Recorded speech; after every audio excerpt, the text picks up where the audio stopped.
वैशाली और आप देख रहे हैं टुडे एक्सप्रेस 24/7। आइए बढ़ते हैं आज की बड़ी खबर की ओर। उत्तर प्रदेश के प्रयागराज में मथुरा श्री कृष्ण जन्मभूमि और शाही ईदगाह मस्जिद विवाद से जुड़ी बड़ी खबर। इलाहाबाद हाईकोर्ट से हिंदू पक्ष को झटका लगा। हाईकोर्ट ने मथुरा शाही ईदगाह मस्जिद को विवादित ढांचा घोषित करने से इनकार कर दिया। कोर्ट ने शाही ईदगाह मस्जिद को विवादित ढांचा घोषित करने की मांग वाली एप्लीकेशन को नामंजूर कर दिया। पिछली सुनवाई पर बहस पूरी होने पर हाईकोर्ट ने फैसला रिजर्व रख लिया था। जस्टिस राम मनोहर नारायण मिश्र की सिंगल बेंच ने यह फैसला सुनाया। हालांकि हाईकोर्ट द्वारा शाही ईदगाह मस्जिद के विवादित ढांचे न घोषित करने पर अन्य याचिकाओं पर सीधे तौर पर इस फैसले का कोई असर नहीं पड़ेगा, जबकि शाही ईदगाह मस्जिद पक्ष इसे अपनी बड़ी जीत के तौर पर देख रहा है। हिंदू पक्ष के सूट नंबर 13 में वादी अधिवक्ता महेंद्र प्रताप सिंह ने यह अर्जी दाखिल की थी। सूट नंबर 13 के वादी द्वारा आवेदन प्रस्तुत किया गया था, जिससे संबंधित स्टेनोग्राफर को इस मूल मुकदमे की संपूर्ण आगे कार्रवाई में शाही ईदगाह मस्जिद के स्थान पर विवादित ढांचा शब्द का उपयोग करने का निर्देश देने का अनुरोध किया गया था। हालांकि मुस्लिम पक्ष द्वारा इस आवेदन पर लिखित आपत्ति दायर की गई थी। हिंदू पक्ष की 18 याचिकाओं पर अभी सुनवाई जारी है। उच्च न्यायालय इलाहाबाद में हमने एक एप्लीकेशन दाखिल की थी इसी डेट में और 23 तारीख को सुना गया था।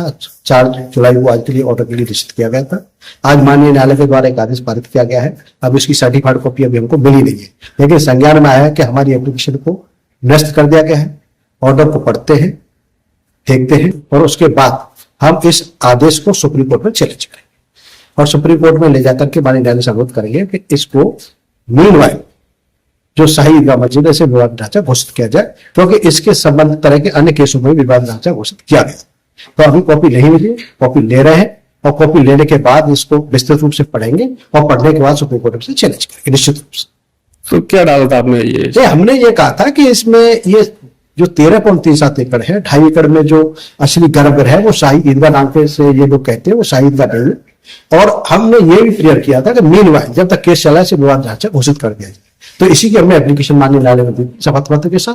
तो लेकिन माननीय न्यायालय ने अब जैसा संज्ञान में आया है, बताया गया है कि उसको खारिज कर दिया गया है। तो देखते हैं, पढ़ते हैं और पढ़ने के बाद सुप्रीम कोर्ट में लेकर के सुनवाई थी, क्या हुआ और क्या कोर्ट ने कहा है? देखिए, विवादित ढांचे को लेकर के माननीय उच्च न्यायालय में आज हमने पहले एप्लीकेशन दी थी, उस पर 4 तारीख को आज का ऑर्डर रिजर्व था। और जैसा कि अभी संज्ञान में आया है कि हमारी एप्लीकेशन को खारिज कर दिया गया है, लेकिन माननीय न्यायालय के ऑर्डर को हम देखेंगे और ऑर्डर को देखने के बाद इसमें आगे कुछ बता पाएंगे।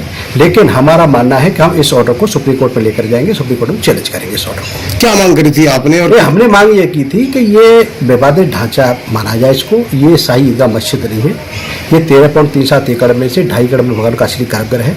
तो लिहाजा यहाँ पर इसको शाही ईदगाह कहने का कोई औचित्य नहीं बनता है। तो मीनवाइल हमने कहा था कि केस के दौरान इसको विवादित ढांचा घोषित कर दिया जाए।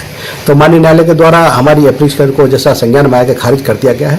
तो अभी हम इसकी सर्टिफाइड कॉपी ले रहे हैं और सर्टिफाइड कॉपी लेने के बाद हम सुप्रीम कोर्ट जाएंगे और सुप्रीम कोर्ट में इस आदेश को चैलेंज करेंगे। कोर्ट ने क्या माना, क्यों खारिज कर दिया? नहीं, अभी इसकी कॉपी नहीं मिली है, अभी ऑर्डर की कॉपी नहीं मिली है। ऑर्डर की कॉपी मिलने के बाद ही मैं विस्तृत रूप से बता पाऊंगा, क्योंकि इसमें हमें कोई जानकारी नहीं है। जितना संज्ञान में भी आया है कि इसको खारिज कर दिया गया एप्लीकेशन को हमारी को, और विवादित ढांचे की जो एप्लीकेशन हमने लगाई थी आज खारिज हो गई है। अब इसकी ऑर्डर की कॉपी हमारे पास आएगी, ऑर्डर की कॉपी आते ही उसे पढ़ते हैं, देखते हैं और देखने के बाद हम सुप्रीम कोर्ट में निश्चित रूप से जाएंगे।